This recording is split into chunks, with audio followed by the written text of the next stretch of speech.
Hi hello friends, welcome back to my channel Shaik BS Munni. అందరూ ఎలా ఉన్నారండి? అందరూ బాగుండాలని కోరుకుంటూ ఈరోజు క్యారెట్ హల్వా ఎలా తయారు చేసుకోవాలో చూసేద్దాం. ముందుగా మనం స్టవ్ ఆన్ చేసి ఒక కడాయి పెట్టుకొని కడాయి హీట్ అయ్యాక అందులో 5 టేబుల్ స్పూన్లు నెయ్యి వేసుకున్నానండి. నెయ్యి వేసి క్లిప్పింగ్ మిస్ అయింది, సారీ. నెయ్యి వేడయ్యాక ఇప్పుడు అందులో కొన్ని జీడిపప్పు వేసి మనకు రంగు వచ్చేంత వరకు వేయించుకోవాలి.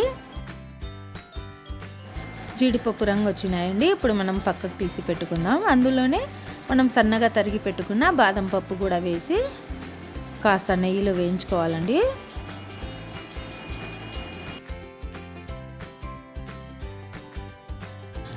మన బాదం పప్పులు కూడా నెయ్యిలో వేయించుకున్నాం కదండి. ఇప్పుడు అవి కూడా సపరేట్గా ఒక బౌల్లో తీసి పెట్టుకుందాం. అందులోనే కొన్ని పుచ్చకాయ గింజలు వేసుకోవాలండి, వాటర్ మెలన్ సీడ్స్. అవి వేసినప్పుడు నెయ్యిలో కాస్త జాగ్రత్త అండి, చిట్పట్లాడతాయి. అందుకని నేను అవి తీయకుండా అందులోనే క్యారెట్ తురుము వేసేసినాను. నేను వచ్చేసి ఇక్కడ 1/2 kg అండి, 1/2 kg క్యారెట్ తురుముతో క్యారెట్ హల్వా చేస్తున్నాను. మనం పుచ్చకాయ గింజలు వేసి కొంచెం 1 నిమిషం వరకు వేయించుకొని అందులోనే మనం తురిమి పెట్టుకున్న క్యారెట్ తురుము వేసి నెయ్యిలో బాగా వేయించుకోవాలండి. పచ్చివాసన పోయేంత వరకు కలుపుకుంటూ వేయించాలి.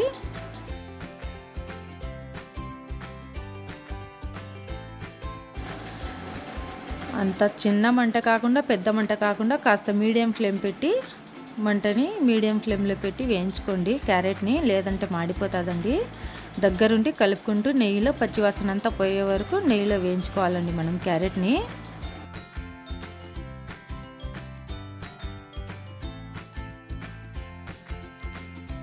నేను వచ్చేసి ఒక 10 నిమిషాల వరకు నెయ్యిలో వేయించినానండి క్యారెట్ని. ఇప్పుడు వచ్చేసి మనం మూత పెట్టి ఒక 10 నిమిషాల వరకు వేయించుకోవాలి. చూడండి, నేను వచ్చేసి ఇక్కడ మళ్ళీ 10 నిమిషాల తర్వాత చూపిస్తున్నా. మనం దగ్గరుండి కలుపుకుంటూ వేయించుకోవాలండి క్యారెట్ని. చూడండి, మన క్యారెట్ నెయ్యిలో వేగి కాస్త మెత్తబడింది. ఇప్పుడు కూడా ఒకసారి కలిపి మళ్ళా అందులో మనం పాలు వేసుకోవాలండి.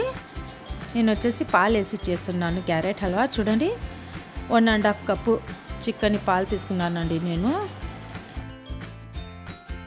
నేను వచ్చేసి పాలు వేసి చేస్తున్నానండి క్యారెట్ హల్వా. మీకు ఇష్టమైతే పాలు వేసుకోండి, లేదంటే నీళ్ళైనా వేసి వేయించుకోండి. పాలు వేసి చేస్తే క్రీమీగా టెక్స్చర్ చాలా అంటే చాలా బాగుంటుందండి. టేస్ట్ కూడా చాలా బాగుంటుంది. ఒకసారి ఇలా ట్రై చేసి చూడండి. మనం పాలు వేసుకున్నాం కదండి. పాలు వేసి 2 నిమిషాల వరకు కలుపుకొని మూత పెట్టి ఒక 10 నిమిషాల వరకు చిన్న మంట పైన ఉడకనివ్వండి. చూడండి, 10 నిమిషాల తర్వాత చూపిస్తున్నా, మన క్యారెట్ ఉడుకుతుంది.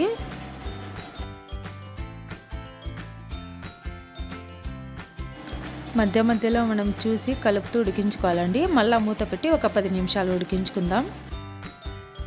10 నిమిషాల తర్వాత చూపిస్తున్నాను చూడండి. మనకు పాలన్నీ కాస్త మరిగిపోయి క్యారెట్ దగ్గరగా వచ్చిందండి.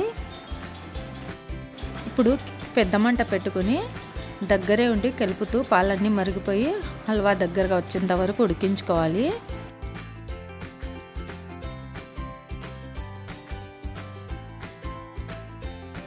చూడండి ఫ్రెండ్స్, మన హల్వా పాలన్నీ మరిగిపోయి దగ్గరగా వచ్చిందండి. ఇప్పుడు వచ్చేసి మనం అందులో చక్కెర వేసుకుందాం. నేను వచ్చేసి 1/2 కిలో క్యారెట్ హల్వా చేస్తున్నాను కదండి. దానికి వచ్చి 1/2 kg పంచదార వేసినాను. 2 స్పూన్లు మిగిల్చానండి. టేస్ట్ చూసి వేద్దామని 2 స్పూన్లు చక్కెర మిగిల్చానండి. టేస్ట్ చూస్తే నాకు వచ్చి పంచదార సరిపోయింది.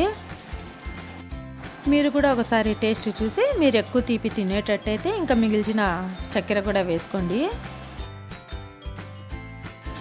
చక్కెర వేసుకున్నాక మనం కలుపుతూ ఉడికించుకోవాలండి 2 నిమిషాల వరకు. మనకు చక్కెర అంతా బాగా కరిగిపోయినాక మూత పెట్టి ఒక 10 నిమిషాల వరకు చిన్న మంట పైన ఉడకనివ్వాలి. చూడండి, ఇక్కడ నేను 10 నిమిషాలు ఉడికించినాను చిన్న మంట పైన.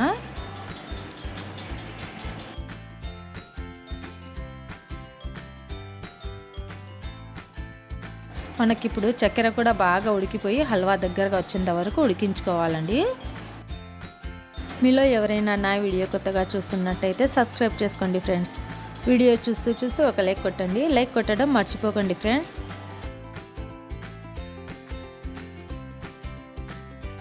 మనం దగ్గరుండి హల్వాని కలుపుతూ ఉడికించుకోవాలండి. ఓపికతో చేసుకోవాలి. నేను చూపించినట్టు ఒకసారి పాలేసి ట్రై చేసి చూడండి ఫ్రెండ్స్. చాలా క్రీమీగా, టెక్స్చర్ కూడా, టేస్ట్ కూడా చాలా అంటే చాలా బాగా వస్తుంది. చూడండి, మన హల్వా చక్కెర అంతా కరిగిపోయి ఉడికి బాగా దగ్గరకు వచ్చేసిందండి. ఇప్పుడు వచ్చేసి అందులో మనం 100 గ్రాములు పచ్చికోవా వేసుకోవాలి. కోవా అంతా హల్వాలో బాగా కలిసిపోయేలాగా కలుపుకోవాలి ఫ్రెండ్స్.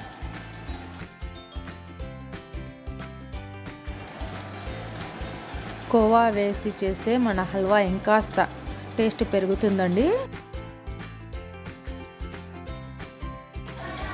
మనం కోవా వేసి ఒక 2 నిమిషాల వరకు కలిపితే మనకు హల్వాలో మళ్ళా కాస్త నీళ్ళు వస్తాయండి. అది కూడా బాగా ఉడికి దగ్గరగా వచ్చేంత వరకు మనం దగ్గరుండి కలుపుకుంటూ ఉడికించుకోవాలి మన హల్వాని.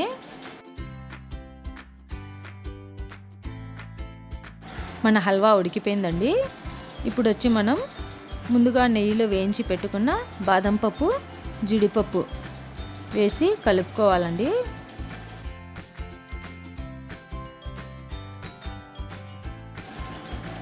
చూడండి ఫ్రెండ్స్, మన హల్వా ఎంత క్రీమీగా, టెక్స్చర్ చాలా అంటే చాలా బాగుంటుందండి. ఇప్పుడు మన హల్వా రెడీ అయిపోయింది. స్టవ్ ఆఫ్ చేసేద్దాం. క్యారెట్ హల్వా ఎలా తయారు చేయాలో నేను చూపించాను కదండి. ఒక్కసారి నేను చూపించినట్టుగా ట్రై చేయండి. పాలేసి చేస్తే టేస్ట్ చాలా అంటే చాలా బాగుంటుందండి. అదిగాక మనం అందులో పచ్చికోవా కూడా యాడ్ చేసినాము. టేస్ట్ చాలా బాగుంటుంది. ఒకసారి ట్రై చేయండి. మీకు కనుక నా వీడియోస్ నచ్చినట్టయితే లైక్ చేసి, షేర్ చేసి, సబ్స్క్రైబ్ చేయండి ఫ్రెండ్స్. Thank you.